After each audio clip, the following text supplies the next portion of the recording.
Hello, I'm James Bonington. I'm a consultant in critical care and respiratory medicine here at NUH.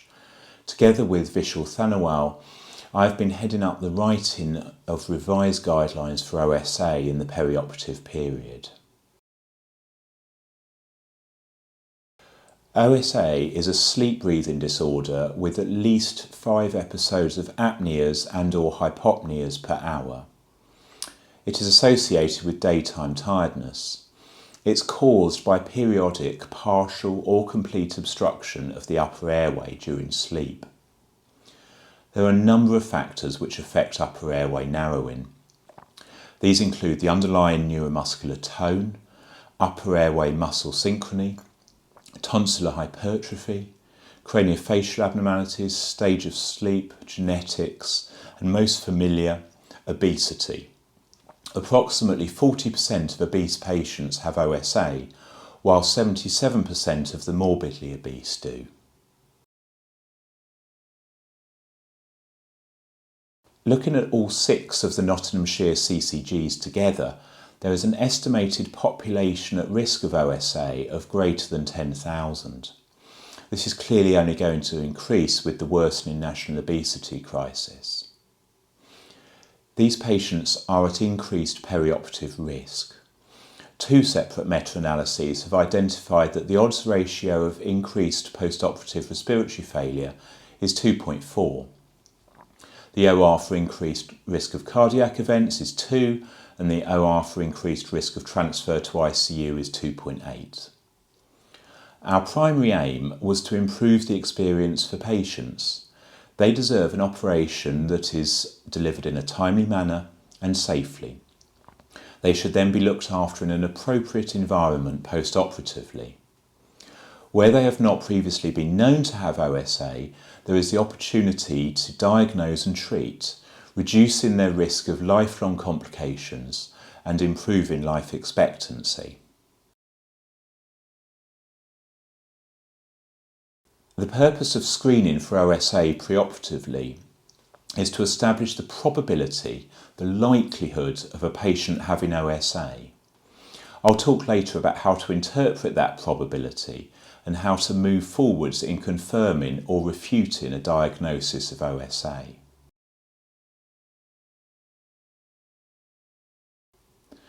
Essentially, everyone who's been seen in a preoperative setting. The O in OSA stands for obstructive, not obese. You can't tell whether someone might have OSA just by looking at them.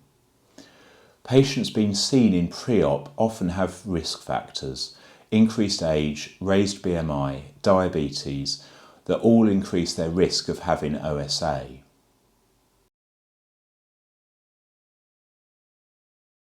Firstly, please be aware that all of our work applies to adults.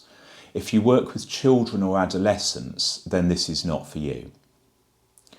Secondly, if the patient has known OSA, the screening tool has no value. Screening does not work for people who you know already have the disease. The tool also tells you nothing about whether treatment is working or whether the patient is being compliant with their CPAP. Thirdly, if the patient is having a procedure where polysomnography is a part of the accepted preoperative workup, e.g. bariatric surgery, there is again no role for preoperative screening.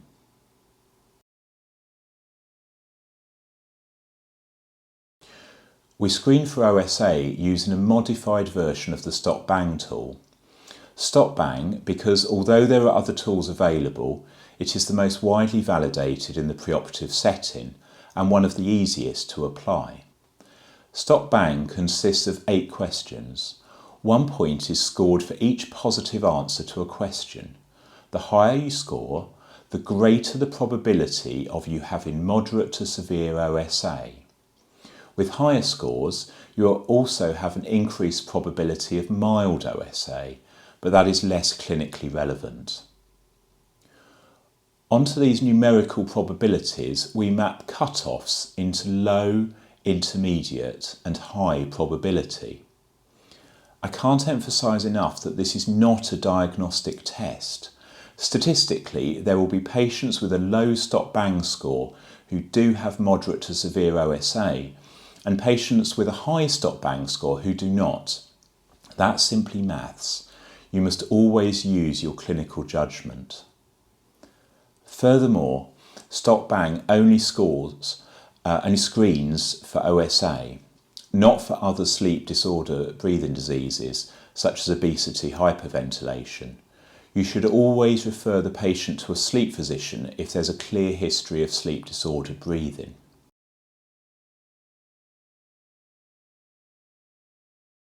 When you look at the stop-bang questionnaire, you might reasonably wonder whether each question really does carry equal weighting when it comes to predicting the presence or absence of OSA.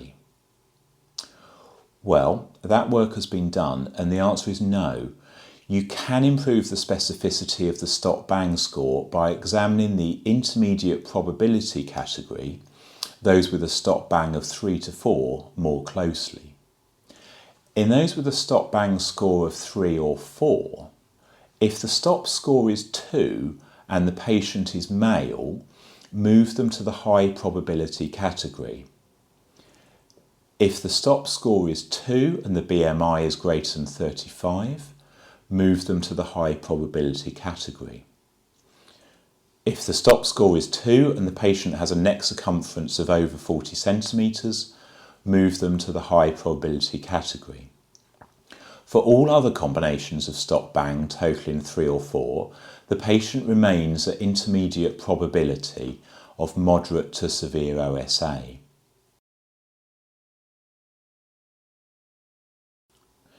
There is research that suggests measuring venous bicarbonate improves the specificity of the stop-bang score.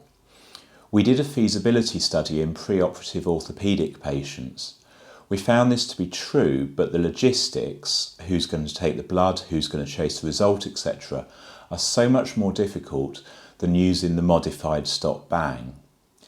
Bicarbonate should not be used in combination with the modified stop-bang score, and we'd ask that people simply forget all about it. The steps we're laying out here are sufficient.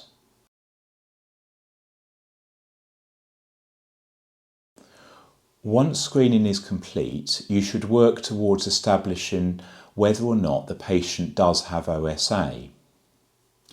The investigation of choice is a sleep study, and I'll come back to that later.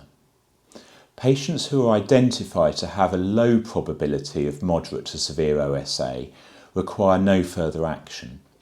If they're worried about their sleep, they should discuss this with a GP. Patients who are identified as having an intermediate probability of moderate to severe OSA need a sleep study and a review by a sleep physician, but this can be deferred until after their surgery. It's important that these patients do not get lost, and so we have created a form letter to make this as easy as possible. Deferring investigation of those who are at intermediate probability has several advantages. 1. It prevents delays in surgery for those with an intermediate probability of OSA. 2. By reducing the burden on lung function, it reduces delays in surgery for those who must be investigated preoperatively. 3. It gives GPs and patients freedom in their choice of sleep services, reducing travel and increasing convenience. 4. All evidence suggests that this is safe practice. Patients who are identified to have a high probability of moderate to severe OSA need a sleep study and a review by a sleep physician. If, however, the patient is having emergency or time-critical surgery, e.g. cancer surgery, this should be deferred in the same way as for patients at intermediate probability, using the same GP letter I just described. The anaesthetist should be made aware of the risk. If the patient is at high probability of moderate to severe OSA and is planned to have elective surgery, they should have a sleep study performed. Surgery should be delayed until the result of this is known.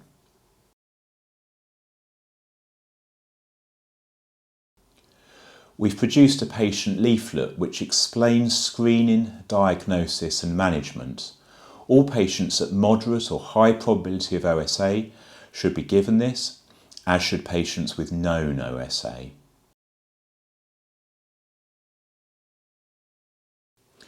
Patients can have mild, moderate or severe OSA.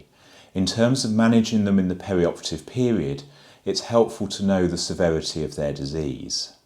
If a patient has been given a diagnosis of OSA within NUH, it should be possible to review their sleep study, where in the conclusion the disease severity will be given. I appreciate that this is not always possible, so as a rule of thumb, if a patient has been told they have OSA but have never been offered a CPAP machine, they probably have mild disease. If a patient actively uses CPAP or has had a machine and stopped using it and you cannot access their sleep study, they should be considered OSA of unknown severity. They are managed along the same pathway as known severe OSA. As I've already said, there's no value in performing a stop-bang screen on patients with known OSA.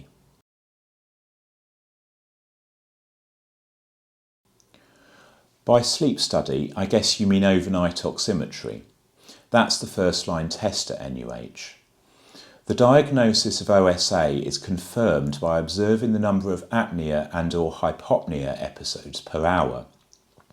But honestly, you don't need to worry about any of this. Lung function will simply write the diagnosis in the conclusion to the report. If review by a sleep physician is recommended, surgery should be delayed until this has taken place. If the patient is prescribed CPAP, surgery should be delayed for 6 weeks to allow the patient to be adequately treated. This reduces perioperative risk. Current evidence only exists for the use of CPAP perioperatively. People who have their OSA treated by other means, e.g. mandibular advancement devices, should continue to use them in the perioperative period.